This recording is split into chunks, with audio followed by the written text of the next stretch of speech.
Social মিডিয়াটা দিনে দিনে নষ্ট হয়ে যাচ্ছে। কিছু কথা না বললেই না। আমাদের কিশোরগঞ্জের আবু সাইদ ভাইয়ের লিভার ক্যান্সারের জন্য যে টাকাগুলো উঠানো হয়েছিল সেগুলো নিয়ে অনেক তর্ক বিতর্ক হয়েছে।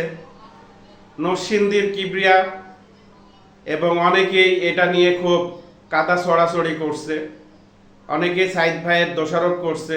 আজকে সাইদ ভাই আমাদের মাঝে নাই, কিন্তু আজকে দেখেন এখনো থামে নাই।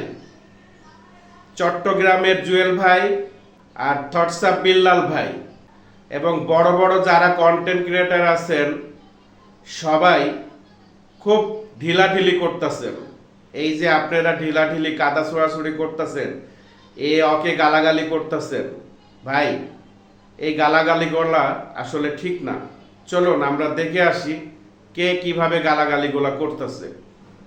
আর তুমি যদি কুত্তাগুলো দেখে নাও, তোমার মতো খানকির পোলা দেখে নাও। আর তুমি যে খানকির পোলা, তুমি যদি ওরা কুত্তার বাচ্চা হইতে পারে, কুত্তা হইতে পারে, প্রমাণ দিতে পারো তুমি এটা খানকির পোলা, আমি প্রমাণ দিব। এই কুত্তাগুলার আমি জুয়েল দেখবো, একটা করে দেখবো। ব্রা ব্যবসায়ী জুয়েল, তোর তো ব্যবসা মনে কর পকে গেছে। তুই বহুত কিছু ছিড়ার চেষ্টা করতেছিস, পাইতেছিস না, এখন তুই পিছিয়ে লাগছস। তো তোর জন্য আমি আপাতত সহজটা বুঝাইতেছি, তোর বুঝতে সহজ হবে, তারপরে আমি তোরে কইতেছি। আগে এটা তুই দেখ। প্রয়োজনে সব টাকা মসজিদে দিয়ে দিব, কিন্তু প্রয়োজনে সব টাকা কই দিয়ে দিব জানোস? মসজিদে। যখন এই ভিডিও গুলো বানাইছে তুই তখন ব্রা ব্যস্তেছিলি, বুঝছস? তুই এখন ভাবতেছিস যে ছড়সব বিলাল রেকর্ড দিবি, তোর আবার জন্ম নিতে হবো। ব্রেন মেসেজ জুয়েল, তোর তো আমি ব্রেনলেস এমনি এমনি কই না, তোর আবার জন্ম নিতে হইব। ও বলছে কি প্রয়োজনে টাকা মসজিদে দিয়ে দিব, বুঝছস? সে তার সন্তানের জন্য চাইছে। ওই প্রয়োজনে আল্লাহর কাছে যাবে, প্রয়োজনে সব টাকা মসজিদে দিয়ে দিব। ও আল্লাহর কাছে গেছে এবং যতগুলো টাকা আছে প্রত্যেকটা টাকাই মসজিদে যাবে। আর তুই যে কইলি যে ওর পরিবারের কাছে দিতে হবো, তাহলে তুই কি জানি ছিড়বি। আগামী 6 ঘন্টার মধ্যে যে টাকাগুলো আছে প্রত্যেকটাই মসজিদে যাবে। আর তুই একা একা কি দেখা নিবি আর অনলাইনে। ভাই এক একজন এক এক এলাকার, একজনের বাড়ি হলো চিটাগাং, একজনের বাড়ি হলো জামালপুর, শেরপুর।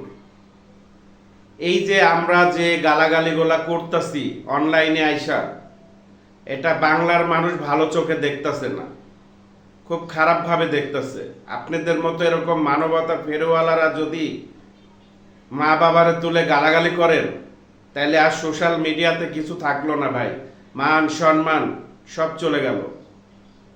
তো আমি বলবো আপনারা এক হয়ে যান, যার যা ভিতরে রাগ সব একত্রে হয়ে আমরা সবাই মিলে এই অনলাইন সোশ্যাল মিডিয়াটাকে আমরা ধরে রাখবো। এবং এখানে অনেক ধরনের লোকজন কাজ করে, ছোট ছোট বাচ্চারা কাজ করে, মহিলারা কাজ করে এবং অনেক বয়স্ক লোকজন কাজ করে। তো আমরা মোবাইলটা যখন খুলি তখন আপনাদের মতো এরকম মানবতা ফেরিওয়ালারা যদি এরকম গালাগালি করে, তাহলে এই জায়গাটায় আর মন বসবে না, কারো কাজ করতে ইচ্ছা করবে না। সবারই তো ভাই বোন মা বোন আছে। তো আমি মনে করি সবাই একত্রে আমরা কাজ করব, সবাই একসাথে। আর কাদা ছিঁড়াছিঁড়ি করবো না, একে অকে গালাগালি করব না। সাইদ ভাই তো চলে গেছে, সাইদ ভাইয়ের 3 বাচ্চা আছে, তাদের পাশে দাঁড়ান সবাই মিলে, খুব ভালো হবে। এতে আপনাদের সোয়াব হবে। এইভাবে আর গ্যাঞ্জাম করেন না ভাই, দেখতে খুব খারাপ দেখা যায়। তো আমি দুজনকেই বলছি, এর আগে পরে অনেকে ছিল, এখন আবার আপনাদের দুজনের ভিতরে লাগছে। দুজনের খুব ভালো সম্পর্ক ছিল, আবার এক হয়ে যান। ভালো থাকবেন।